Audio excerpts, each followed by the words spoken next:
Here we are, Palace Theatre. Tonight, in here, your father's mustache is having a cocktail party and dinner. There's Patty Carney. There's the Carneys from Florida. Look at them. There they are. Look at, there's another one. That's another Carney walking in there. Ah, this, we have the whole place to ourselves. The palace. Nice job on the decoration. Here we are in the lobby of the hotel.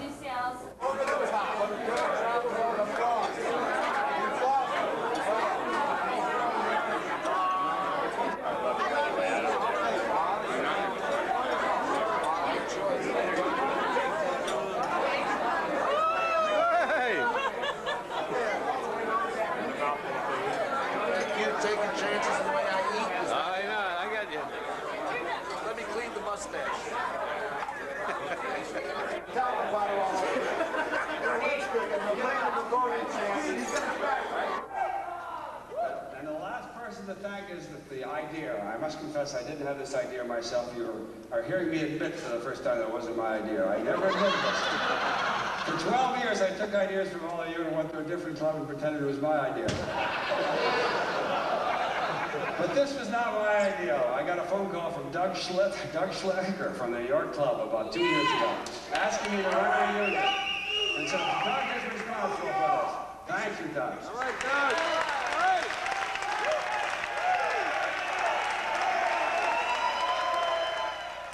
Let's return, one and all, to the simpler days of the early 1960s. September 19th, 1962 to be precise, Warrenton Street, Boston, Massachusetts. The birth of the Red Garter, the East Coast version. 25 years ago, a bunch of naive, Ivy League-educated amateur musicians set out to wrest control of the bar scene in Boston from the Mafia and William Callahan. Those who were once there know that he was the chairman of the Boston Liquor Authority. Under the auspices of the late, great, beloved Joe Savino, owner of the now infamous LaSalle Hotel, the Red Garter, wet paint and all, opened on a Thursday night. We were always lucky, full speed ahead, and something will always work out. 4 hours to go, 2 banjo players and a tuba player, no piano player. The usual thing for a Saturday night or an outside job, right? One of the carpenters who had been struggling with such impossible tasks as trying to build the stage turned to me and said, "I can play the piano." And sure enough, just like the movies, 4 hours later, the show opened with our heroic carpenter in place as our first piano player. And Luck became our partner for the next 6 years. Now, the author of these films is not here, but you all remember the gentleman who used to take those movies named Hassel Brody. He was in the Boston Club. He's sick tonight. He couldn't come. I offered to bring him down in an ambulance, but he didn't like that idea. But he took home movies of Your Father's Mustache faithfully over the years. Now, he didn't take a lot because he didn't arrive till 12:30.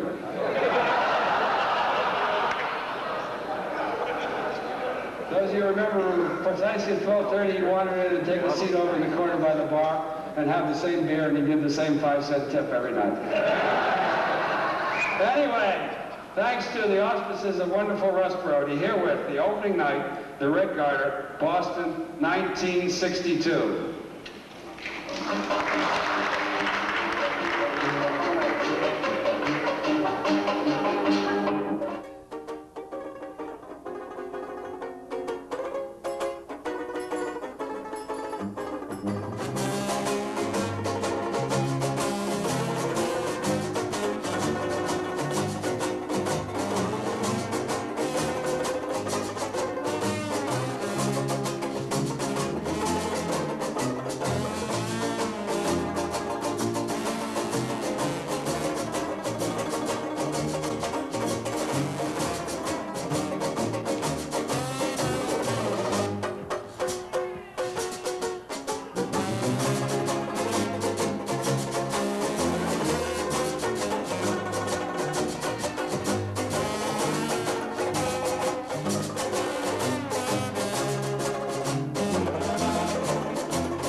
some uncertain moments like with every new business, but then inspiration struck.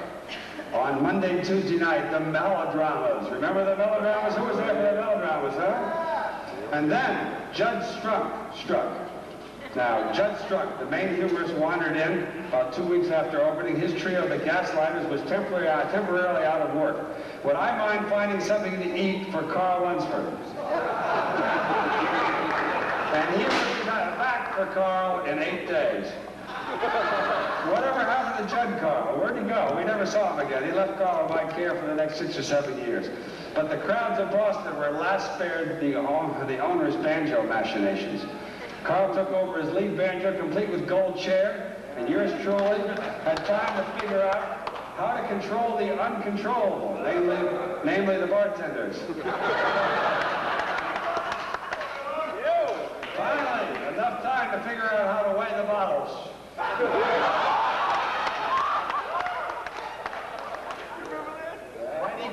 Eddie Grennan and myself spent several hours at the Boston Navy base and returned with enough forms and procedures to protect a generation of Boston school teachers from themselves.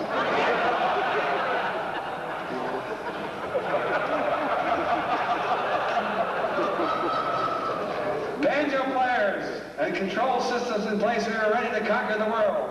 Next stop, Cape Cod, Harwich, opening night, June 1963.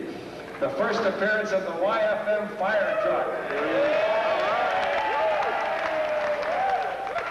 Not to mention the Lincoln touring car there in the back. 500 seats, 2 big bars, jazz on Sunday afternoon, another auspicious start.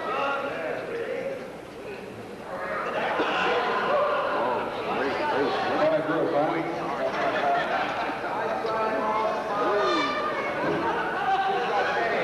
New York was next. Opening night,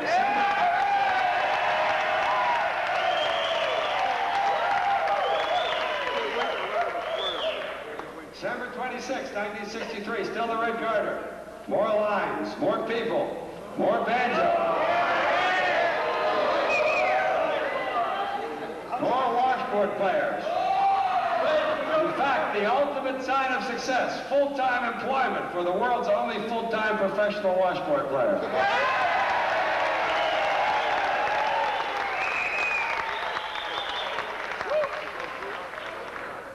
That's the only shot of him with a tie that's around.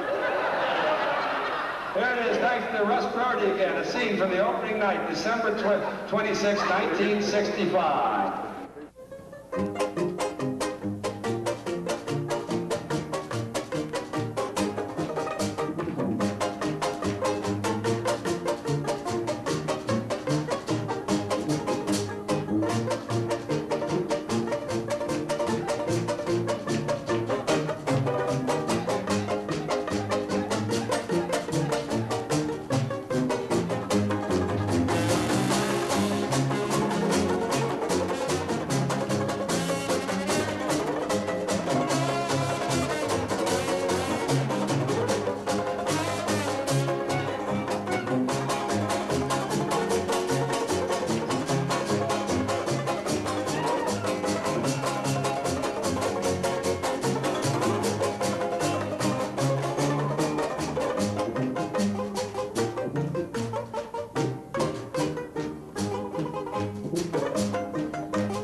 At least it seemed so at the time. Trouble with the Red Garter in San Francisco, a name which lives on in infamy, Jack Dupin.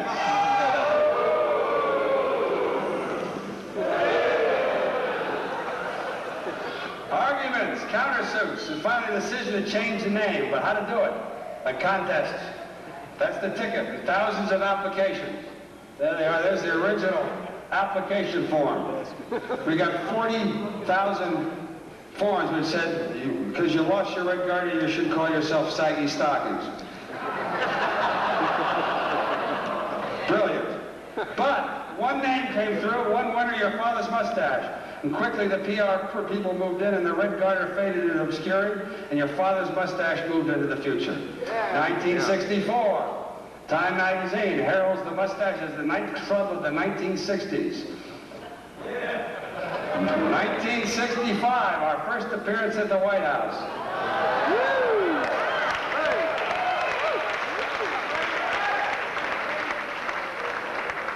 Lyndon Johnson, about to go in the hospital for gallbladder surgery, and sent on his way with 2 C's and an E flat from the Mustache Band.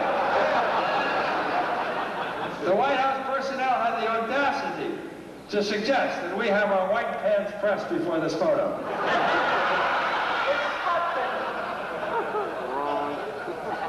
Which we, of course, refused, suggesting that somehow our artistic integrity would be impugned if we were neat in front of the president.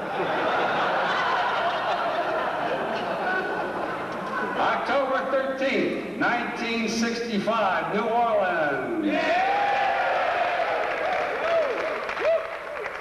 On New Bourbon Street. Wow, look at all those people. Thousands walking by the door, but no one walking in. Do something, quick! Fly out Jack Stillwell. So, do something. First, the famous movable wall. From 100 to 300 people with a twinkling of an eye. Great idea, but not enough. Do something else, Jack Stillwell said. Please. Old-time movies, just the ticket. A call to someone named Bill Quinn, who sent down his alcoholic son with 25 silent movies.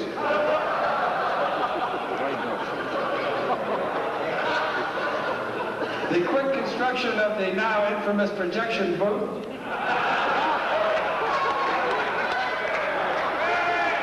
Where the winner of the prize in 1970, Mardi Gras, resided for all of 15 minutes.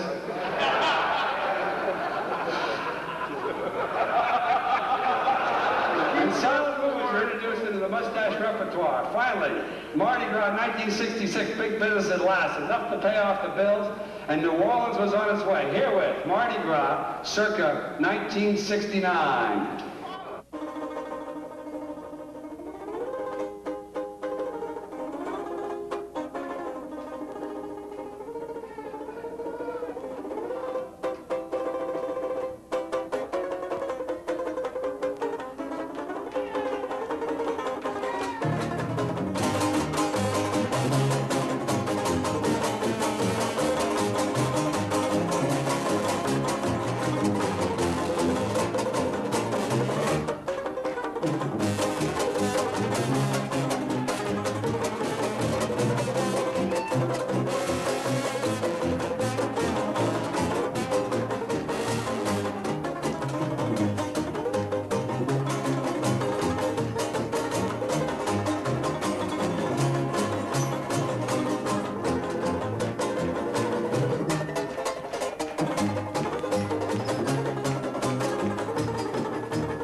Gaslight Square, that ill-fated entertainment district in the middle of a black ghetto.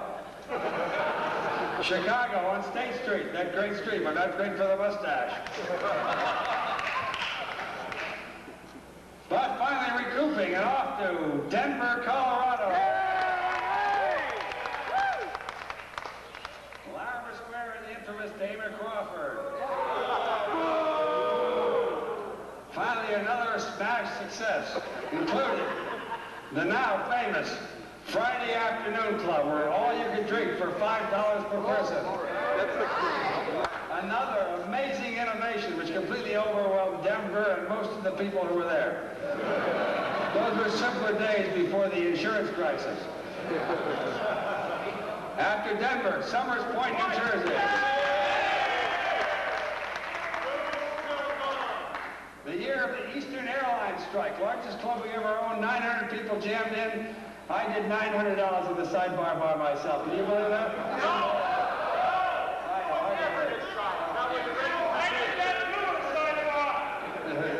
That's the first time for the whole year we got a straight count in the sidebar.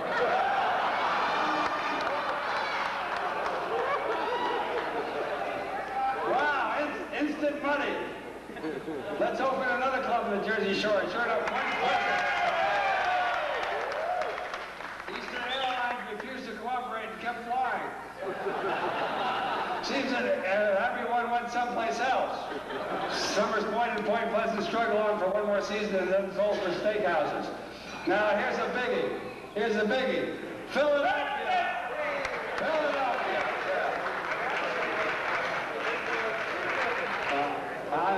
Another ill-fated jazz club that we bought soon to become an ill-fated banjo nightclub. But other triumphs. Here it is, the Ed Sullivan Show. With Mr. Personality, Ed Sullivan himself.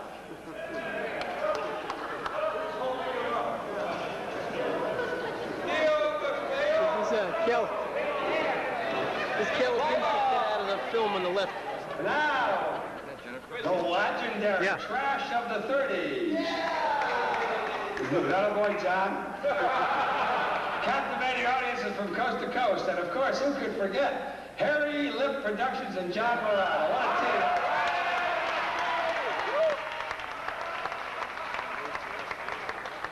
With a name like that, how can we fail?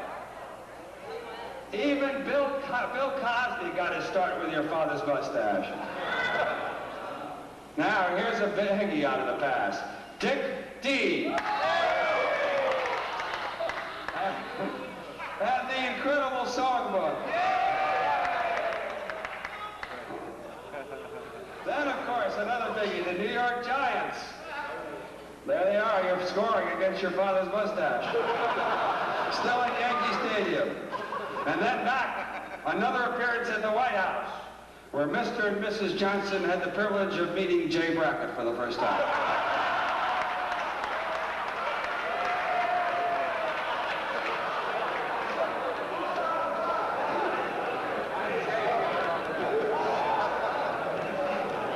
Next, outside the continental United States, on to Europe.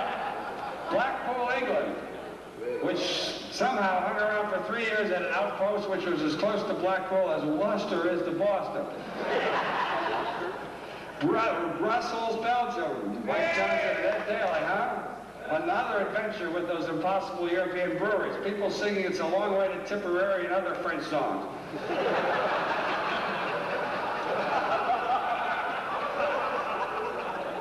I have no snapshot on this, folks, because we need an incredibly wide-angle lens. But who can forget the famous accounting office in New Haven with Mr. Accounting himself, Ronnie Sater, and his 37 women of all shapes and sizes.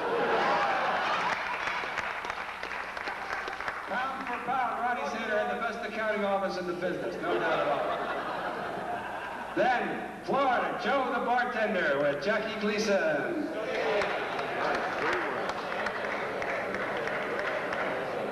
Next, the improper Bostonian.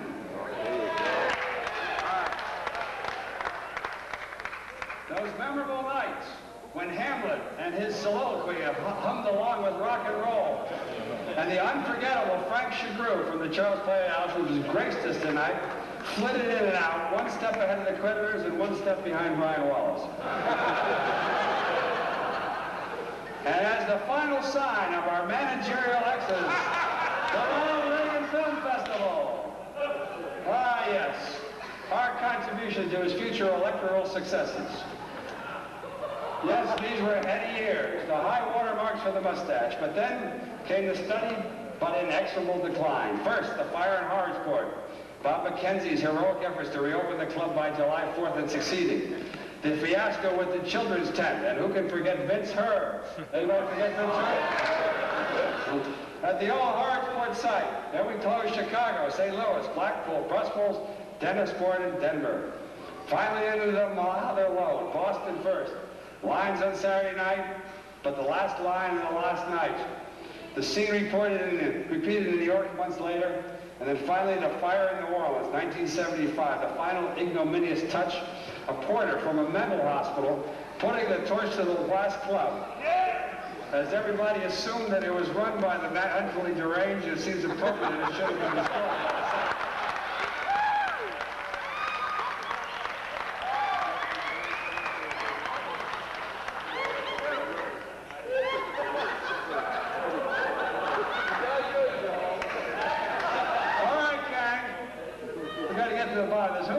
Your father's mustache.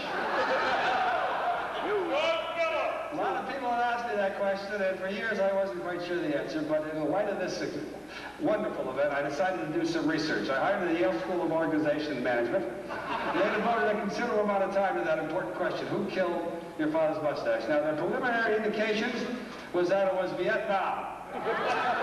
That patriotism was out, Yankee Doodle and God Bless America were out, and they were all out, and rock and roll was in. Somebody said that the Woodstock generation didn't seem to fit in with Let Me Call You Sweetheart. But those were our initial impressions, and they weren't true. Exhaustive research has allowed us to finally find the culprits. It was, yes, the employees.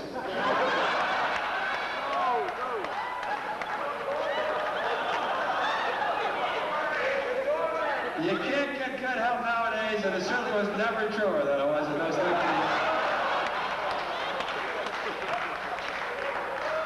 It couldn't be the ownership, right? Systems and procedures, we had a manual for everything, including the border. You had the manual, so it had to be the employees. How could you possibly make any money or do anything with this ragtag bunch of unprofessional people?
1975. Seems like things were much simpler then, maybe because we didn't care as much.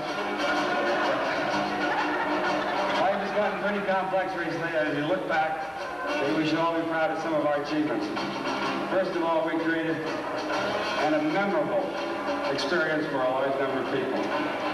From the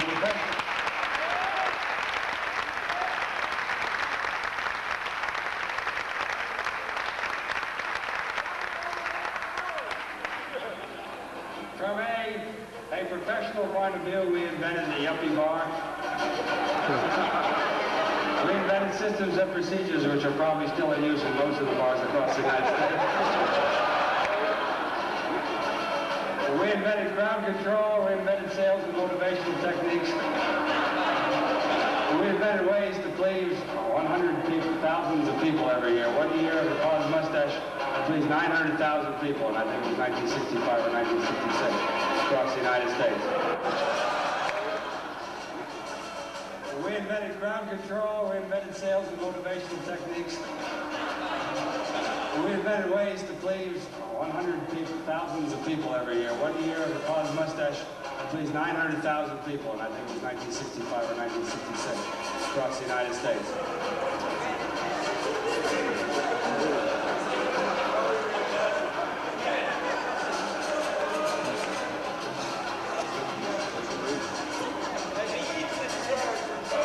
Anyway, more importantly, we all had faith in ourselves. And it gave probably the United States faith in itself at that particular time. We were the music and the enthusiasm and the optimism of that particular generation. We should all be proud of what we did. We did it well. Ladies and gentlemen, let me present to you the star of the show tonight, your father's mustache.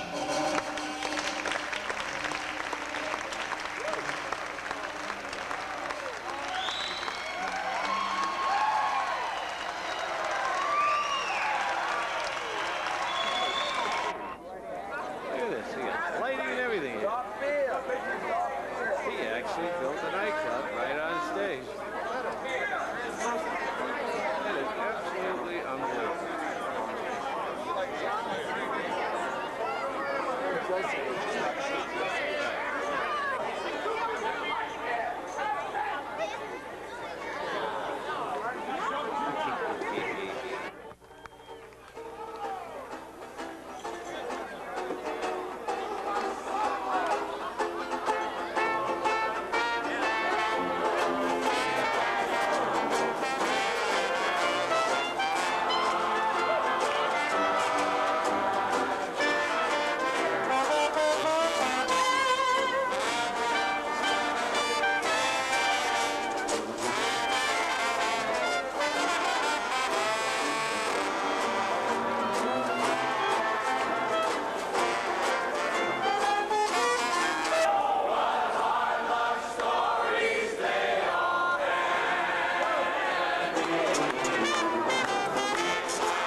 I think we all would. Somebody, I think, should do it. Joel, thank you very much.